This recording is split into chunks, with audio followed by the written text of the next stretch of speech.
Hello दोस्तों, आपका स्वागत है हमारे चैनल चैंपियन जैद पर। मैं हूं आपका दोस्त मोहम्मद जैद। और दोस्तों, आज हम लोग डिस्कशन करने वाले हैं अपने बोर्ड एग्ज़ाम के जो रिज़ल्ट्स आए हैं, और थोड़ा सा हम लोग समझने की कोशिश करेंगे कि आखिर जो ये सारी चीज़ें हो रही है यहाँ पे, उसका कारण क्या है। ठीक है, तो सबसे पहले तो मैं आपको अपना मोटिव बता देता हूँ ये वीडियो बनाने का। ये वीडियो मैं सिर्फ उन स्टूडेंट्स के लिए बना रहा हूँ जिन स्टूडेंट्स को कम मार्क्स मिले हैं जबकि वो हाई मार्क्स डिज़र्व करते थे। उनको मेंटली थोड़ा सा सपोर्ट करने के लिए मैं ये वीडियो बना रहा हूँ, और कोई मोटिव इस वीडियो का नहीं है। ठीक है, तो हम लोग थोड़ा सा सिचुएशन को शुरू से सोचते हैं कि गलती आपने कहाँ पे की, क्या ये गलती गवर्नमेंट की है, क्या ये गलती आपके स्कूल की है, क्या ये आपकी है, गलती किसकी है, उसको थोड़ा सा समझने की कोशिश करते हैं। ठीक है, बिकॉज मुझे पता है अभी आप बेचैन हो गए। अभी वो आप जानते हो आपने साल भर कितनी मेहनत की है। ठीक है, वो टीचर्स या किसी और को नहीं मालूम है कि आपने साल भर कितना पढ़ा, कितने घंटे पढ़ाई की, कितनी रातें आपने अपनी नींद छोड़ के पढ़ाई की। फिर भी आपको ऐसा रिजल्ट मिलने पर आपको कैसा फील हो रहा है, आई कैन अंडरस्टैंड, बट अब हम कुछ नहीं कर सकते। ठीक है, तो सबसे बड़ी गलती आपसे वहाँ पे हुई थी जहाँ पे आपने ज़िद की थी एग्ज़ाम कैंसिल करवाने की। अगर इतना ज़्यादा प्रेशर नहीं डाला गया होता गवर्नमेंट पे, तो आज बोर्ड एग्ज़ाम कैंसिल नहीं होती और सबको जितना मार्क्स वो डिज़र्व करते हैं उससे थोड़ा सा हाई लेवल का मार्क्स मिलता है। इवन मुझे भी बहुत बुरा लग रहा है, मैंने कई सारे स्टूडेंट्स को देखा है, पर्सनली मैं उन्हें जानता हूँ जो 90 प्लस डिज़र्व करते हैं, बट दे आर स्कोरिंग 75, 78, 86, 85 ऐसे मार्क्स उन लोगों को स्कोर हो रहे हैं। ठीक है, और जैसा कि आप लोगों ने मुझे बताया, कुछ लोग तो अभी कमेंट में एक्सेप्ट भी कर रहे थे कि बिना पढ़ाई किए ऐसे ही 90 प्लस मिल गया और क्या चाहिए। तो मतलब आप खुद भी एक्सेप्ट कर रहे हो, तो इसका मतलब कि यू आर नोइंग दैट थोड़ा बहुत तो यहाँ पे गलती हुई है। तो गलतियाँ कहाँ कहाँ पे हुई है पहले वो हम लोग जानते हैं, और अब ये गलती तो हुई, अब इस गलती को कैसे सुधार सकते हैं वो भी मैं आपको लास्ट में बताऊँगा। तो गलती आपसे वहाँ हुई थी जहाँ पे आपने बोर्ड एग्ज़ाम कैंसिल करवाने की ज़िद की थी। मैं बोलता रहा आपको कि बोर्ड एग्ज़ाम के बारे में इतना मत परेशान रहो, होने दो, ईजी आएगा, पेपर दे देना, पास हो जाओगे, 90 प्लस ईजिली आ जाएगा। ठीक है, जो आपको आज कई सारे लोग कमेंट कर रहे थे कि 92 मिला है, 94 मिला है, 96 मिला है, बट सेटिस्फैक्शन नहीं मिला है। इसका कारण पता है क्या? इसका कारण ये है कि आपको लग नहीं रहा है कि आपने उस लेवल की मेहनत की थी जितना आपको मार्क्स मिला है। ठीक है, तो वो पहली गलती आपसे हो गई। चलो ठीक है, वो आप कैंसिल करवाने लगे। आपकी बात भी सही थी कि कोरोना आ रहा है, तो कोरोना में हम लोग कहाँ एग्ज़ाम देने जाते हैं। ठीक है, दूसरी गलती गवर्नमेंट ने की है यहाँ पे। गवर्नमेंट ने 9th का मार्क्स के बेसिस पर जो रिजल्ट बनाने का अनाउंसमेंट किया था, वहीं पर सबसे बड़ी गलती की थी यहाँ पे गवर्नमेंट ने। ठीक है, ये सबसे बड़ी गलती है, और इस गलती के जिम्मेदार जो हैं, अब उनको क्या ही बोला जाए, सब कुछ तो हो चुका है, रिजल्ट आपके सामने है। तो उन्होंने सबसे पहले बोल दिया कि 9th के मार्क्स के बेसिस पर आप रिजल्ट बनाइए, क्योंकि और इसकी वजह से क्या हुआ पता है? इसकी वजह से टीचर्स को पता है कि 10वीं तो पूरा ऑनलाइन चला है, तो 10वीं में ईमानदार बच्चा, बेईमान बच्चा, सारे बच्चों ने पेपर दिया है, तो उनके मार्क्स को एकदम कंसीडर ही नहीं किया गया। और मैंने पर्सनली जो स्टूडेंट्स कम मार्क्स लाए उनसे पूछा, मैंने बोला प्रीलियम में कितना आया था, सेमेस्टर में कितना आया था, 9th में कितना आया था। सो दे आर सेइंग स्कूल वालों ने उन्हें रिजल्ट ही नहीं दिखाया। मतलब पूरा कॉन्फिडेंशियल काम हुआ है, ट्रांसपेरेंसी यहाँ पे है ही नहीं। खैर वो आपके स्कूल की गलती है, वहां पर भी मैं आऊंगा अभी। तो 9th के मार्क्स को जो उन्होंने कंसीडर करने बोला, ये सबसे बड़ा ब्लूपर था, सबसे बड़ी गलती थी उन लोगों की। ठीक है, बिकॉज 9th के मार्क्स पे आप नहीं जज कर सकते कि बंदा 10th में कितना स्कोर करेगा। एज ए स्टूडेंट मुझे पता है कि 9th का सिलेबस 10th के सिलेबस से ज्यादा हार्ड है। 9th का साइंस उठा के देख लो, उसके पहले दूसरे चैप्टर के न्यूमेरिकल सॉल्व करके देख लो, और lens chapter, reflection of light chapter के न्यूमेरिकल सॉल्व करके देख लो, जमीन आसमान का फर्क दिख जाएगा। ठीक है, तो पहले चैप्टर दूसरे चैप्टर के न्यूमेरिकल मुझसे भी नहीं होते थे when I was in 9th standard. पूरा 9th निकल गया, बट आधे से ज्यादा न्यूमेरिकल मुझसे सॉल्व ही नहीं होते थे 9th के। ठीक है, और 10th में मतलब मुझे लगा यार ये सब न्यूमेरिकल क्या है, 10वीं का तो ईजी है। और 9th में इतने सारे प्रूफ वाले क्वेश्चन थे मैथमेटिक्स में, 10th में ईजी थे। 10th में प्रूफ वाले क्वेश्चन आपको दिखे भी नहीं होंगे उतने ज्यादा, 5-6 दिखे होंगे मुश्किल से, है ना, सर्कल वगैरह में, और सेकंड चैप्टर में रहे होंगे, बट वो तो रिड्यूस ही हो गया था लास्ट में। तो जो भी है यहाँ पे आपने ये सबसे बड़ा गलती किया कि आपने 9th के बेसिस पर उनके 10th के मार्क्स को जज करने के लिए कहा। और 9th आज जो आपको पढ़ाया जा रहा है ना, वो इसलिए पढ़ाया जा रहा है ताकि आप 11th में जाके थोड़े से स्ट्रांग रहो, क्योंकि 11th का जितना सिलेबस है सब 9th में सब उसका बेसिक है। चाहे वो मेंडल का प्रिंसिपल हो 16th चैप्टर में आपके, है ना, चाहे वो 15th चैप्टर हो साइंस का 9th का, और साइंस के 9th का जो first chapter laws of motion है उसका थोड़ा सा हाइयर पार्ट आपको 11th में, तो थोड़ा सा वहाँ पे बेस सेट करने की कोशिश करती है गवर्नमेंट 9th में, ताकि बच्चे को 11th में परेशानी ना हो। तो 9th में तो ऑब्वियस सी बात है स्टूडेंट को कम ही स्कोर रहेगा। आपको मतलब 100 में से 90 बच्चे ही ऐसे मिलेंगे, 100 में से 10 बच्चे ही ऐसे आपको मिलेंगे जो बोलेंगे कि 10th में उनका 9th से कम आया है। ऐसा हो ही नहीं सकता। इवन मेरे कई सारे दोस्त थे जो प्रमोट हुए थे 9th में, ठीक है। 9th में उनको प्रमोट किया गया था, 40 नंबर, 40%, 35%, 36% ऐसे परसेंटेज उनके आए थे, and they are able to score 70+ in 10th। Real proof है मेरे पास, 2-3 स्टूडेंट्स का एग्जाम्पल है, ठीक है। एक तो मतलब लास्ट में उसने 1 मंथ स्टडी करके 70+ स्कोर किया था, और जबकि वो 9th में 35 या 40 लाया था। तो अगर इस बेसिस पर आपने रिजल्ट बनाया तो ये आपकी सबसे बड़ी गलती है। आपने 30-40 के 9th के मार्क्स को लेके 10th का रिजल्ट बना दिया। बहुत से स्टूडेंट, मोर देन 50% स्टूडेंट 10वीं में आके एकदम सीरियस हो जाते हैं, है ना, और ये हो गई उनकी गलती। यहाँ पे स्टूडेंट्स फंस गए। खैर गलती तो आपकी है, आपको पहले से ही सीरियस रहना चाहिए था, बट आई नो 9th का syllabus is more harder than 10th, ठीक है। एक बार 9th की बुक उठाओ, एक बार 10th की बुक उठाओ, आपको 10th वाला हलवा लगेगा, 9th वाला हार्ड लगेगा, ठीक है। सो कहीं ना कहीं यहाँ पे गवर्नमेंट की गलती हुई है कि उन्होंने 9th के बेसिस पर मार्क्स बनाया। उनके पास कोई और ऑप्शन भी तो नहीं था। अब अगर 10th के बेसिस पर फुल बनाने बोलते तो उन्हें पता था कि ऑनलाइन है पूरा, और ऑनलाइन में कैसा है वो सब आप जानते हो, ठीक है। तो यहाँ पे भी गवर्नमेंट ने पूरी तरीके से तो गलत डिसीजन नहीं लिया। गलती कहीं ना कहीं आखिरी में आप ही किया जाती है। आपको स्कोर करना चाहिए था 9th में, आप क्या कर रहे थे। थर्ड जो सबसे बड़ी मिस्टेक हो गई यहाँ पे, गवर्नमेंट ने मतलब मुझे तो पता ही नहीं था कि रिजल्ट आने भी वाला है। मतलब 15 जुलाई को थोड़ा सा यहाँ पे हल्ला हुआ था ना कि 15 जुलाई को रिजल्ट आने वाले। सो आई वॉज इन शॉक कि यार रिजल्ट आने वाला है, ऐसा भी होने लगा। मुझे पता ही नहीं था, I was not knowing that result is going to come, ठीक है। तो उसके बाद मुझे मतलब पता चला कि यार 16 जुलाई को कंफर्म हो गया आएगा। तो ये सारी चीज़ें इतनी जल्दबाजी में हो गई कि हमें कुछ पता ही नहीं चला। मतलब देखो जुलाई भी आ गया और हमें पता ही नहीं चला।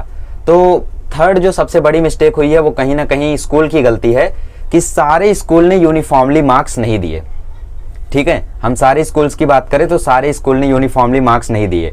जो स्कूल ने स्ट्रिक्टली पेपर चेक किया है, हॉनेस्टली पेपर चेक किया, हॉनेस्टली सबको मार्क्स दिए हैं, आई रिस्पेक्ट देम, ठीक है, वो ठीक है। बट वहीं पर हमारे पास कुछ स्कूल्स ऐसे भी हैं जिन्होंने हद से ज़्यादा ही वहाँ पे स्ट्रिक्टनेस दिखा दी है। मतलब जो स्टूडेंट ने 9th में 80% स्कोर किया था उसको स्कूल ने 75% दे दिया है 10th में। मतलब कुछ भी यहाँ पे समझ ही नहीं आ रहा है कि स्कूल ने किया क्या है। तो सबसे पहले तो बोर्ड को यहाँ पे स्कूल को सीधा बताया जाना चाहिए था कि आपको ऐसे ऐसे रिजल्ट बनाना है, इतना आसानी से भी मार्क्स को नहीं बांट देना है, ठीक है। आप देखोगे मतलब ये साल का रिजल्ट मतलब ऐसा रिजल्ट आया है कि क्या ही पूछे। मतलब हमारे ग्रुप में भी कई सारे स्टूडेंट्स ने बहुत ही अच्छे मार्क्स स्कोर किए, ठीक है। और जैसे भाग्यश्री केंद्रे, यश और रितेश और मुझे नाम नहीं याद है इतने, रोज़, है ना, इन लोगों ने 98, 97, 99 ऐसे स्कोर इन्होंने किए हैं। तो बहुत सारे स्टूडेंट्स हैं, मैं बगल में नाम लिख देता हूँ ताकि किसी को बुरा ना लगे। शिनचैन, विकास, इन्होंने तो मतलब एकदम तबाही लगा दी। तो जो भी है मतलब इन्होंने अच्छे मार्क्स स्कोर किए एंड दे डिजर्व। मुझे पता है, पर्सनली मैं इनसे कांटेक्ट में रहता हूँ, मुझे पता है कि ये लोग कितना हार्ड वर्किंग है, ठीक है, कितना ही हार्ड वर्क करके ये लोग पढ़ाई करते हैं वो मुझे पता है। सो दे डिजर्व। बट कुछ लोग अभी कमेंट भी कर रहे थे, मतलब खुद से एक्सेप्ट कर रहे थे कि मुझे पता ही नहीं था, मतलब मेरे को 92 मिल जाएगा, आई वॉज एक्सपेक्टिंग 70+, 75+। तो यहाँ पे जो सबसे बड़ी गलती हो गई वो गलती हो गई स्कूल से। स्कूल ने कुछ ज़्यादा ही स्ट्रिक्टनेस दिखा दी और कुछ स्कूल यहाँ पे लालची थे, ठीक है। मुझे बोलना नहीं चाहिए ऐसा, बट यही सच्चाई है कि कुछ स्कूल लालच में थे कि हमारे स्कूल में ऐसा रिजल्ट आ जाए कि मतलब किसी स्कूल में हो ही ना इस एरिया में, ठीक है। और मुझे लगता है कि अब मुझे कोकण एक बार विजिट करना होगा, थोड़ा सा मैं जाके देखता हूँ कि आखिर 100% रिजल्ट आ कैसे गया है। मतलब वहाँ पर तो फिर सब लोग स्कॉलर होंगे एकदम, कोई भी ऐसा स्टूडेंट नहीं, अरे मजाक है क्या, 100 बच्चे मेरे पास लाओ, 2 बच्चे निकाल दूंगा जिनको टेबल नहीं याद रहेगा 12-13 का, ठीक है। 2 क्या मतलब 10-20 निकल जाएंगे उसमें से। तो इतना मजाक नहीं है 10वीं जिस तरीके से कोकण ने अपना रिजल्ट बना दिया, 100% स्टूडेंट्स पास। पॉसिबल है क्या इतना पॉसिबल ही नहीं है। मतलब कोकण तो एकदम फिर भरा हुआ होगा इंटेलिजेंट लोगों से, है ना, ऐसा होगा फिर। सो ये भी कहीं ना कहीं गलत डिसीजन है। वहाँ पे टीचर्स जो थे उन्होंने सोचा होगा कि हमारे स्कूल थोड़ा सा यहाँ पे पॉपुलर हो जाएगा, मार्क्स दे देते हैं हम लोग, और जितना अच्छा मार्क्स देंगे उतना ही अच्छा हमारा रिजल्ट बनेगा, हिस्ट्री बन जाएगी कि इस साल में हमने इतना इतना स्कोर किया था स्टूडेंट ने। और आगे चल के कौन याद रखेगा कि 2021 में बोर्ड नहीं हुआ था, कोरोना की वजह से रिजल्ट बना था। सब तो यही सोचेंगे कि जैसे 2020 में बोर्ड हुआ था, 21 में भी बोर्ड हुआ होगा, ठीक है। तो कहीं ना कहीं ये सारी चीज़ें उन्होंने गलत की हैं। जो पढ़ने में वीक बच्चे थे उनको हायर मार्क्स दे दिए गए, ये चौथी सबसे बड़ी गलती है। मतलब जो लोग स्मार्ट हैं उन लोगों को कम मार्क्स दे दिया गया, जो लोग वीक हैं उनको ज़्यादा मार्क्स दे दिया गया है। सम स्टूडेंट्स आर सेइंग कि उनके क्लास में एक एवरेज बच्चे को 98 मिल गया है। अरे भाई 98, वो भी एवरेज स्टूडेंट को। चलो थोड़ा सा एवरेज से ऊपर भी होगा ना तो भी 98 इतना पॉसिबल नहीं होता है। मल्टी टैलेंटेड स्टूडेंट होगा तब जाके उसका 95 क्रॉस होता है, ठीक है। इतना आसानी से मतलब एवरेज से थोड़ा सा ऊपर रहोगे तो भी 98 पॉसिबल नहीं है, तब 90 प्लस होता है वो आपका। एवरेज से थोड़ा सा ऊपर रहोगे तो चांसेस रहते हैं 90 प्लस के, ठीक है। तो ये सारी चीज़ें पॉसिबल ही नहीं हैं। तो यहाँ पे आपको मैं एक ही चीज़ बताना चाहता हूँ कि एकदम स्ट्रेस मत लो। आपको हो सकता है बहुत सारे लोग चिढ़ा रहे हो, दोस्त कुछ भी बोल रहे हो, टेंशन मत लो, सारी गलती स्कूल की है। यहाँ पे स्कूल ने आपको ठीक से मार्क्स नहीं दिए हैं। कुछ स्कूल मतलब एकदम ईमानदारी की मूरत बन गए थे कि हम तो मतलब एकदम स्ट्रिक्टली पेपर चेक करेंगे, अच्छे से मार्क्स देंगे, इक्वली डिस्ट्रीब्यूट करेंगे, हम ऐसा नहीं करेंगे वैसा नहीं करेंगे। और कुछ स्कूल यहाँ पे थोड़ा सा बह गए थे भावनाओं में, जिन्होंने मतलब मार्क्स ही मार्क्स बांट दिए यहाँ पे, ले लो तुम 97 ले लो, तुम 96 ले लो, तुम 91 ले लो, ऐसा, ठीक है। और रैंडमली दे रहे थे, इसीलिए कुछ स्मार्ट लोगों को 85, 84 ऐसे मार्क्स मिल गए। So this is very wrong. अब यहाँ पे सबसे पहली गलती आपसे ही हो गई थी, आपने बोर्ड एग्जाम कैंसिल ही करवाया। क्यों? बोर्ड एग्जाम होता ना आपको टेंशन होती ना ऐसा कुछ होता, सिलेबस भी रिड्यूस था, पढ़ाई भी आपने अच्छे से कर ली थी एकदम, मतलब हमने जान लगा के प्रिपरेशन की थी यार। बोर्ड एग्जाम कैंसिल होने पर ना जितना आप खुश थे उतना ही आप दुखी भी रहे होगे आज रिजल्ट आने के बाद, ठीक है। तो अभी आपको करना क्या है? अभी आप गलती तो हो गई, आपसे गलती हुई, स्कूल से गलती हुई, गवर्नमेंट से गलती हुई, या ये एक्सेप्ट, सबसे गलतियां हुई है यहाँ पे। गवर्नमेंट को कोई ना कोई यहाँ पे रिपोर्ट जरूर जारी करना चाहिए था, थोड़ा सा यहाँ पे स्कूल को डरा के रखना चाहिए था कि आप जब रिजल्ट बनाओगे तो याद रखना हम चेकिंग करेंगे, सर्वे करेंगे कि क्या सही में ये पॉसिबल है। और ये इम्पॉसिबल है, 100% रिजल्ट किसी भी सिटी का आना इम्पॉसिबल है, ठीक है। कभी विजिट करेंगे हम कोकण, जाएंगे वहाँ पे मिलेंगे। अभी मतलब कोई यहाँ पे कोकण का स्टूडेंट हो, वीडियो देख रहा हो, बता दो थोड़ा, एक दो स्टूडेंट की कहानी बता दो कि मेरे क्लास में ऐसा स्टूडेंट था, उसको कुछ आता जाता नहीं था, ठीक है। ऐसा लिख देना कमेंट बॉक्स में, तो थोड़ा सा मैं पिन विन कर दूंगा, ठीक है। तो ये पॉसिबल ही नहीं है कि इतना बढ़िया रिजल्ट कहीं का आ जाए, ठीक है। और अगर आता भी है तो यहाँ पे जरूर स्कूल की गलती है। तो गवर्नमेंट को थोड़ा सा स्कूल को धमका के रखना चाहिए था कि अगर आप ऐसा रिजल्ट देते हो तो हम सर्वे करेंगे और हम पता करेंगे कि क्या सच में आपके स्कूल में इतना परसेंटेज, इतना रिजल्ट वो डिजर्व करता है या नहीं करता है, ठीक है। और गवर्नमेंट को पता था कि ये सारी चीजें होंगी, इसीलिए उन्होंने सीईटी एग्जाम रखा है। और थर्ड वे भाई तो तुम्हारा सीईटी भी गया, क्योंकि अब पता है क्या हुआ, अभी तक कितने लोग बोल रहे थे, 85%, 80%, कितने लोग बोल रहे थे पता नहीं, जितने लोग भी बोल रहे थे सीईटी एग्जाम के लिए, उतने में से अब 40%, आधे कम हो जाएंगे, याद रखना, आधे कम हो जाएंगे। क्योंकि एवरेज स्टूडेंट को 80 प्लस 90 प्लस मिल गया तो वो क्या खाक 10वीं की दोबारा से पढ़ाई करेंगे और सीईटी में जाके 100 लाएंगे? मजाक नहीं है, वो नहीं पढ़ेंगे अब, ठीक है। तो अब सीईटी के चांसेस कम होंगे, थर्ड वेव आएगी तो सीईटी वीटी सब गया, अब कोई ऑप्शन नहीं आपके पास।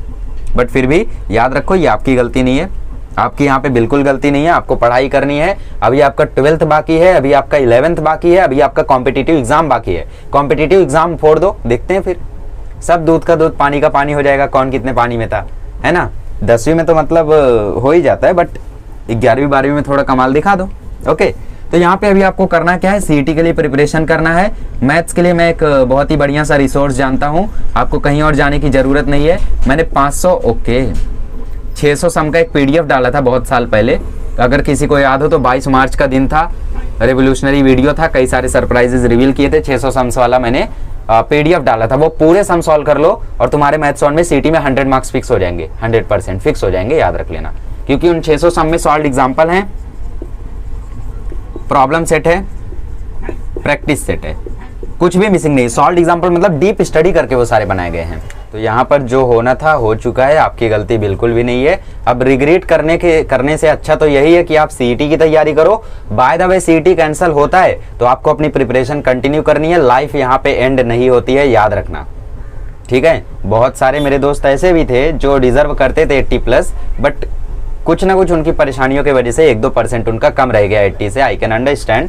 तो उसके वजह से उन लोग वहाँ पे थोड़ा सा तो उदास हुए थे, बट आगे तो उनको बढ़ना ही है, ठीक है। The show must go on, याद रखना। तो आपको यहाँ पे रुकना नहीं है, आगे बढ़ना है, आपको जो भी परसेंटेज मिल गया है एक्सेप्ट करना है, ये एक्सेप्ट कर लेना है कि ये कहीं ना कहीं मेरी ही गलती है, मैंने ही 9th में अच्छा स्कोर नहीं किया होगा, मैंने ही टीचर को सताया होगा, मैंने ही कुछ किया होगा, मैंने ही जरूर यहाँ पे चीटिंग वगैरह कुछ की होगी, टीचर को पता चला होगा, टीचर ने मेरा मार्क्स काटा होगा। ठीक है, अपने आप को यहाँ पे इतना ज़्यादा प्रेशराइज मत करो, आगे बढ़ जाओ, जो हो गया भूल जाओ, सीईटी एग्जाम की तैयारी करो और 90+ ला के दिखा दो कि मेरा रिजल्ट गड़बड़ था, ताकि कल को आपसे कोई पूछे कि बेटा 10वीं में कितना था, आप बोलना 64 था। ठीक है, और जब बोले क्यों, बोलना पार्शियलिटी हुई थी, चीटिंग हुई थी, और फिर मैंने 90+ ला के दिखाया सीईटी एग्जाम में। आई कैन अंडरस्टैंड यार, साल भर आप मेहनत करते हो और उसके बाद ऐसा स्कोर हो जाए तो मतलब क्या ही बोले। अब मैं बहुत सारे लोगों को देख के काफ़ी उदास हुआ, ठीक है, कि उनका इतना गड़बड़ रिजल्ट आया। तो आप बिल्कुल भी मेंटली डिस्टर्ब मत हो, आप क्या करो 11th की स्टडी कंटिन्यू कर सकते हो। अगर आपको थोड़ा सा यहाँ पे मतलब नहीं देना है सीईटी एग्ज़ाम, या फिर आपको ऐसा लगता है कि मैं सीईटी में बोर्ड से भी कम लाऊंगा, तो मत दो, कोई दिक्कत नहीं है। बट जिनके सेल्फ रिस्पेक्ट को, जिनके आत्मसम्मान को ठेस पहुंची है, वो सीईटी एग्ज़ाम देंगे एंड दे शुड स्कोर 90+। मैं आपके साथ हूँ, सीईटी एग्ज़ाम के लिए जितना कर सकता हूँ मैं उतना करूँगा। 200 MCQ डाल चुका हूँ, 1000 MCQ टारगेट है, और भी MCQ मैं लाता रहूँगा। ठीक है, चलिए फिर यहाँ पे मैं थोड़ा सा आपको बताना चाहता था कि आखिर यहाँ पे गलतियाँ कहाँ कहाँ हुई हैं हमसे। ठीक है, और अभी तो फिलहाल आपने ऐसा रिकॉर्ड बना ही दिया है कि आने वाली मतलब 1-2 जनरेशन तो ये रिकॉर्ड नहीं तोड़ पाएगी, जैसा रिकॉर्ड कई स्कूल्स ने बना दिया है ना। मतलब टॉप 10 में सिर्फ 98% वाले ऐसे रिकॉर्ड कई सारी स्कूल्स में बने हैं। तो चलिए फिर मिलते हैं अगले लेक्चर में, हम लोग अपना नॉर्मल लेक्चर कंटिन्यू करेंगे। ये वीडियो मैंने सिर्फ इसीलिए बनाया ताकि मैं यहाँ पे थोड़ा सा सच्चाई सामने ला सकूँ कि आखिर यहाँ पे हुआ क्या है।